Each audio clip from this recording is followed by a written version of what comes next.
చెప్పేదానికి అసలు వాస్తవం అసలుకి చాలా తేడా ఉంటుందని అంటారు సార్. ఎంతవరకు వాస్తవం సార్ అది? ఉంటే చాలా చోట్ల ఉంటాయి. బట్ ఎందుకు చెప్పుకుంటారంటే వాళ్ళు కొన్ని అవసరాలకు చెప్తూ ఉంటారు. బట్ దగ్గరికి వస్తేనే చెప్తారండి. అంటే మొత్తం పోయిందనుకోండి, నాకు ప్రాఫిట్ వచ్చిందని చెప్పలేంగా. అవును, నేను 10 కోట్లు పెట్టి సినిమా తీసా, 9.5 కోట్లు వచ్చింది. ఓ 50 లక్షలు పోయిందంటాం కానీ నాకు 1 కోటి మిగిలింది అంటే బెటర్. పాజిటివ్ వైబ్ క్రియేట్ అది అట్లా చెప్తారు తప్ప మొత్తం పోయినాడు చెప్పినాక నమ్మరుగా. అవును, 9.5 వచ్చింది కాబట్టి నేను చెప్తాను నమ్ముతారు. మీరు నా వచ్చి ఉంటుంది లెక్కలు తెలియదుగా మనకు అనుకుంటారు. అవును, అదే నేను మొత్తం 1 కోటి రూపాయలు కూడా రాని సినిమాకి నేను ప్రాఫిట్లో ఉన్నానంటే నేను పిచ్చోడని నవ్వుతారు. అవును. Yes sir. ఇప్పుడు హీరోల రెమ్యునరేషన్ కూడా ఇష్యూ అవుతుంది సార్. హీరోలు కూడా 100 కోట్లు 70 కోట్లు 80 కోట్లు ఇట్లా తీసుకుంటున్నారు. దానివల్ల సినిమా బడ్జెట్ పెరుగుతోంది అన్నది, దానికి టికెట్లు ధరలకు లింక్ చేసి పబ్లిక్ కూడా చూస్తున్నారు. ఏంటి సార్ ఈ సర్కిల్? ఎవరిది ఇందులో తప్పు, ఎవరిదంటే ఏం చెప్తారు? ప్రజలదే తప్పు.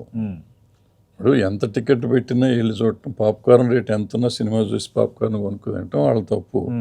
వాళ్ళు చూస్తున్నారు కాబట్టి వీళ్ళు తీస్తున్నారు, రేట్లు పెంచుతున్నారు. తప్పే ఉంది దాంట్లో. ఓకే, నా ఉద్దేశంలో అన్నీ తప్పే. టికెట్ రేటు పెంచడం తప్పు, పాప్కార్న్ రేట్ ఉండటం తప్పు, అన్నీ తప్పే. కానీ వాళ్ళు చేస్తుంటే వెళ్తున్నారు కదా. ఓకే, మీకు రెవెన్యూ అంత వస్తున్నప్పుడు, ఇప్పుడు నేను ఈ మాట అన్నా అనుకోండి, ఈర్ష్య అంటారు. నీకు చేతగా నువ్వు అంటున్నావు అంటున్నారు. అవును, నాకు చేతగా నిజమే. అవును, నిజమే, నాకు చేయటం చేత కాదు. కానీ అందరూ చూస్తున్నప్పుడు మనం ఎందుకు కామెంట్ చేయాలంట. ఓకే, కామన్ మ్యాన్ అంటున్నా, కామన్ మ్యాన్ కూడా వెళ్ళి చూస్తున్నాడు కదా. అవును, ఎంతమంది దగ్గర అంత డబ్బులు ఉంటాయండి? రోజుకు 1000 రూపాయలు ఖర్చు పెట్టి అంత డబ్బు ఎవరి దగ్గర ఉంటుందండి? అయినా పెట్టి సినిమా చూస్తున్నారు. టికెట్ ఒక్కోసారి 1000 రూపాయలు కూడా పెడుతున్నారు. టికెట్ కొనపోయినా టికెట్ 10 రోజుల వరకు చాలా హైయెస్ట్ 500-400 రూపాయలు టికెట్ పెట్టుకున్నా ఇంకో 300-400 పెడితే 1000 రూపాయలు అయిపోతుంది. 1000 రూపాయలు పెట్టగలిగే స్తోమత ఉంటున్నప్పుడు, మనం స్తోమత నుండి పెడుతున్నప్పుడు మనం ఎవరు అడుగుతానికి పెట్టండి. మరి హీరోల రెమ్యునరేషన్ ఏమంటారు సార్? మరి అంత డబ్బు వస్తున్నప్పుడు నా ఎందుకు తక్కువ తీసుకోవాలంటాడు హీరో. పైగా మనం ఆఫర్ చేస్తాం. నాకు తెలిసండి ఏ హీరో నా రెమ్యునరేషన్ సెట్ చేయమని అడగడండి. ఓకే, హీరోకి మనమే వెళ్ళి, సార్ నీకు అంత ఇస్తాను ఇంత ఇస్తాను వెళ్ళి వీళ్ళు, బాబు నువ్వు 100 కోట్లు బాబు, లేకపోతే నువ్వు 500 కోట్లు బాబు అనేది మనం.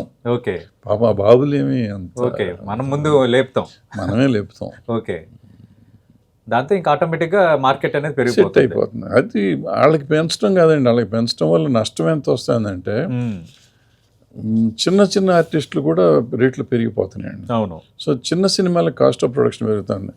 ఈ అదృష్టం ఏంటంటే మన ఈ 2 సినిమాలు ఆడటంతో అంత కొత్త వాళ్ళని తీసుకొచ్చేస్తా అంటే, అంతకుముందు బలగం కూడా అట్టగా చేశారు. అట్లాంటి సినిమాలు వస్తూ ఉంటే కొత్త జనం వస్తారు. బట్ ఏమవుతుంది, వాళ్ళు కూడా ఒక సినిమా హిట్ అవగానే వాళ్ళని కూడా వీళ్ళు తీసుకెళ్ళి మళ్ళీ అడగొడతారు. మనం 5000 రూపాయలు ఇచ్చి బలగం సినిమాలోనో లేకపోతే మన రాజువేడ్స్ రాంబాయిలోనో తీసాం అనుకోండి, అతనికి 1 కోటి రూపాయలు ఇస్తానని చెప్పి తీసుకెళ్ళి పెట్టేస్తారు. అవును. నెక్స్ట్ టైం ఆ మనిషి ఉండడు మన చేతుల్లో. ఆ తర్వాత ఆ సినిమా ఆడకపోతే అతను ఉండడు, మళ్ళీ ఆ 1 కోటి రూపాయలు.